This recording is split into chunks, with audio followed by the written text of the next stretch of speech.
इस चैप्टर में बच्चों, in this chapter we study about mechanical properties of fluid. इससे पहले वाले चैप्टर में हम लोगों ने क्या देखा था? हम लोगों ने मैकेनिकल प्रॉपर्टीज ऑफ सॉलिड्स पढ़ा था। सॉलिड्स क्या होते हैं? मोस्टली अगर हम डील करें फिजिक्स में तो हम लोग को सॉलिड, लिक्विड, गैसेस की सब बात होती है, तो सॉलिड्स के बारे में पढ़ लिया था। अब फ्लूइड्स क्या होते हैं, तो जैसे हम लोग को इसमें क्या स्टडी करनी है, इनकी properties, mechanical properties of fluid. तो फ्लूइड्स क्या है?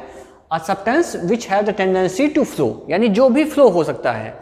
अब फ्लो होने के लिए क्या है? अब मान लीजिए कि वाटर हम रख देते हैं या लिक्विड हम कोई रख देते हैं, liquid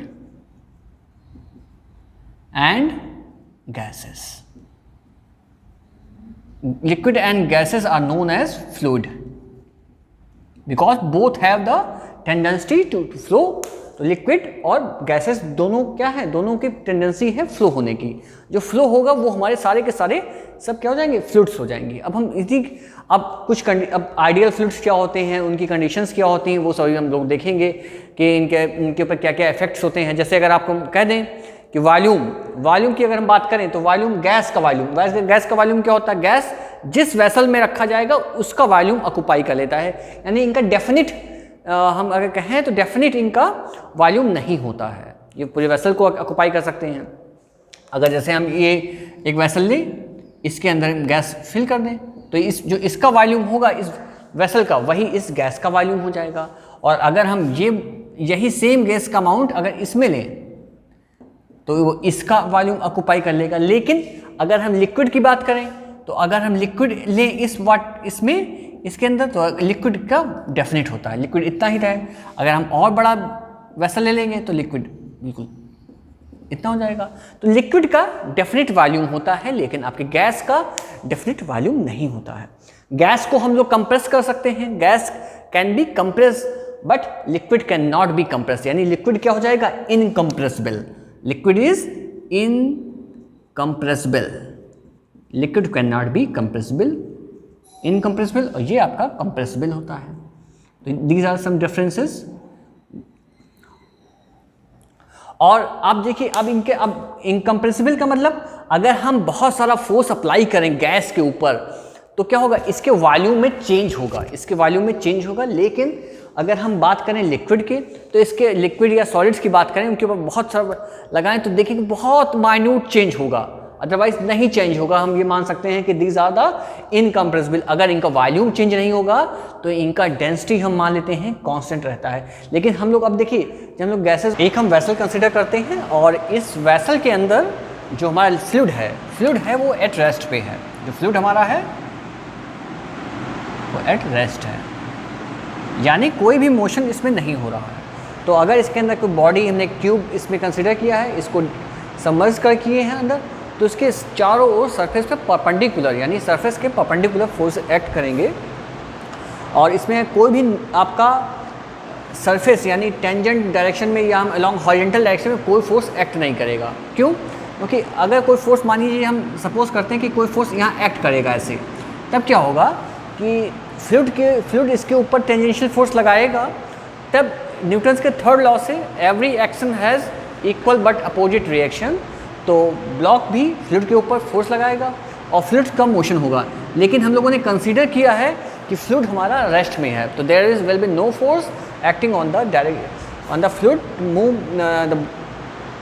in the horizontal direction, only perpendicular, surface के परपेंडिकुलर ही फोर्स एक्ट करेंगे। जो सरफेस के परपेंडिकुलर फोर्स एक्ट करेंगे, अब मान लीजिए कि ये, और जो ये प्रेशर होगा हम लोग इसको मेज़र करेंगे प्रेशर मेजरिंग डिवाइस से। उसमें एक डिवाइस होती है, उसके अंदर हमने स्प्रिंग लेते हैं तो उसमें जो फोर्स अप्लाई होता है तो हम लोग उसको मेज़र कर देते हैं। तो उसको जो प्रेशर मेज़र कराया जाएगा, प्रेशर मेजरिंग कोई भी डिवाइस होगी उससे हम लोग मेज़र कर लेंगे। तो यहाँ पे जो इसके ऊपर प्रेशर आएगा, प्रेशर क्या आएगा? F बाई ए, यानी किस एरिया पे कितना फोर्स अप्लाई हो रहा है उससे हम लोग क्या मेज़र कर पाएंगे? प्रेशर मेज़र कर पाएंगे। और इसको हम लोग अगर हम प्रेशर को बहुत माइन्यूटली क्या, अगर प्रेशर, हमने ये जो बात की है ये पी एवरेज की बात की है, लेकिन अगर हमें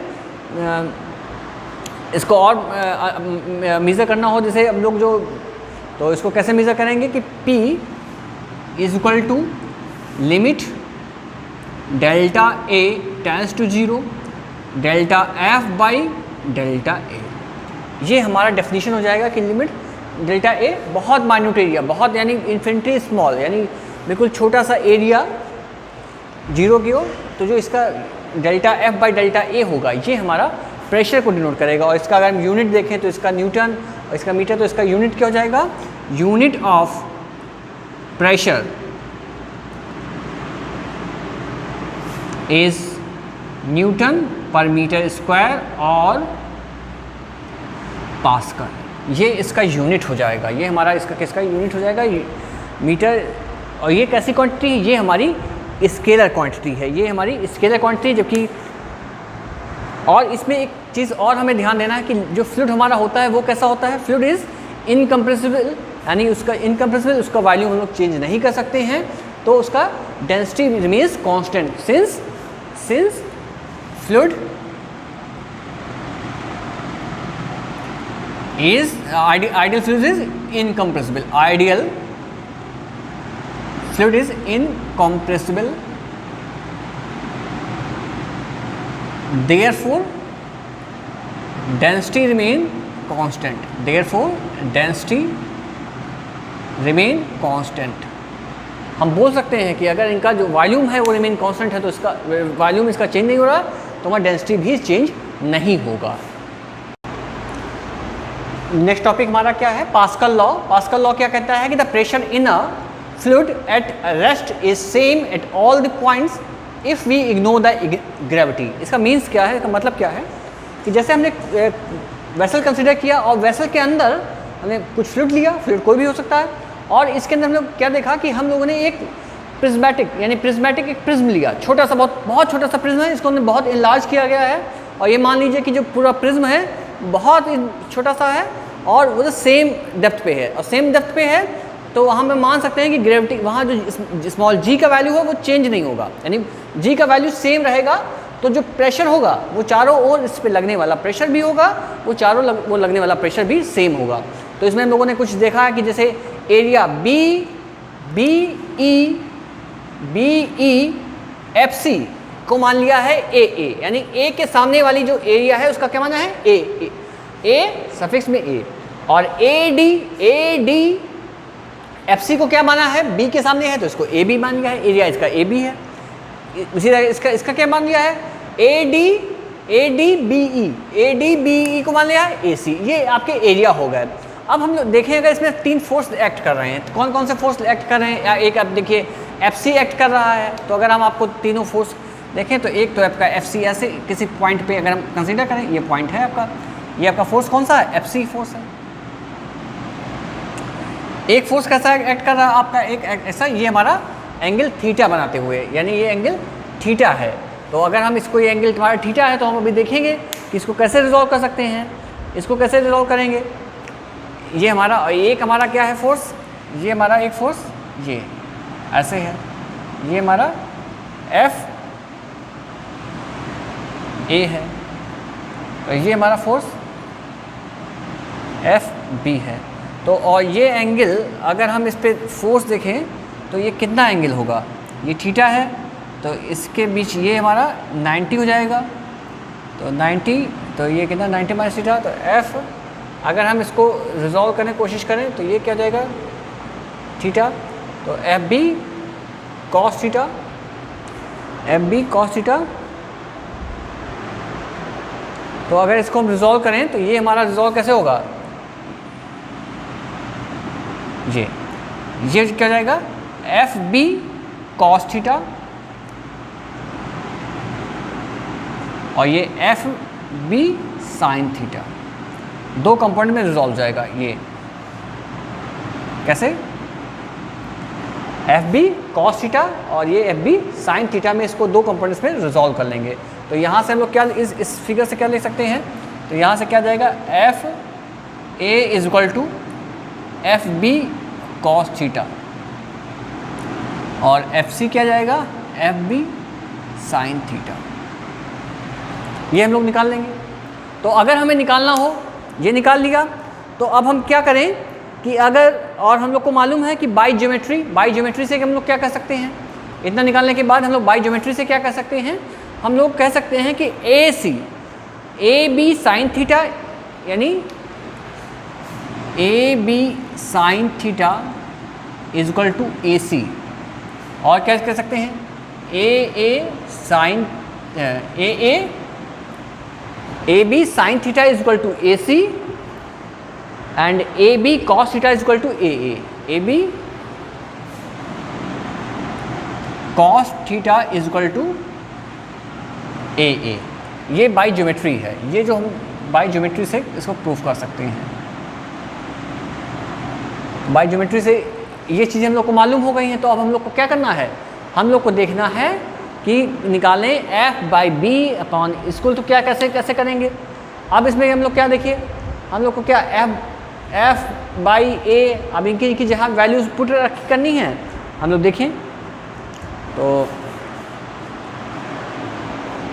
जो तीनों सरफेस पे जो प्रेशर माउंट हो रहा है वो कितना हो रहा है, तो अगर हम यहाँ देखें इसको तो P यानी F बाई ए, यानी F by A upon A is equal to F by B A is equal to F by C is equal to, और ये कितना आएगा देखिए F बाई ए के क्या लिख देंगे, F बाई ए अपॉन ए, तो इसके यहाँ पे क्या आ जाएगा ए बी कॉस थीटा।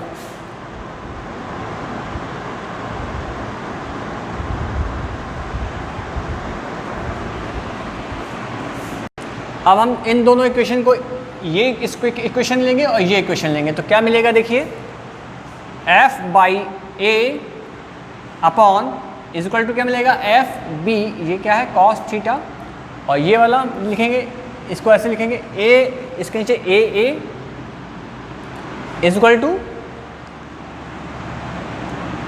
ए बी कॉस थीटा, तो थीटा थीटा कैंसिल, तो क्या मिलेगा F by A is equal to, ये मिल जाएगा पहला इक्वेशन मानेंगे। दूसरा क्या देखें, इससे F by C is equal to F B sine theta, तो यहाँ से हम लोग क्या करेंगे, क्या लिखेंगे A C by A B sine theta,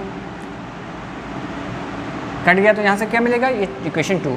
तो फ्रॉम इक्वेशन 1 और 2 से हम लोग क्या लिख सकते हैं, फ्रॉम इक्वेशन 1 और 2 से लिख सकते हैं F by A is equal to F by A, F by B upon A by A, F by F C is upon A C, और ये होता है एक्चुअली क्या है, ये आपका क्या दे रखा है, pressure at A is equal to pressure at B is equal to pressure at is C, यही हम लोग को प्रूफ करना था। और पास्कल का क्या हम लोग क्या देखा था कि the pressure in a fluid at rest in is same at all the points if we ignore the gravity.